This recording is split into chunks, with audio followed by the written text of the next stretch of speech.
બાળગીત રજૂ કરશો? અમે સસલીબેનનું બાળગીત રજૂ કરીશું. તમારું નામ શું છે? મારું નામ ક્રીના છે. મારું નામ બંસી છે. મારું નામ વિદ્યા છે. મારું નામ કક્ષા છે. મારું નામ ધ્રુવા છે. સસલીબેને સેવ બનાવી, સસલો જમવા બેઠો.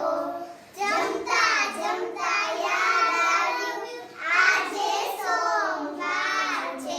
મધ નાખીને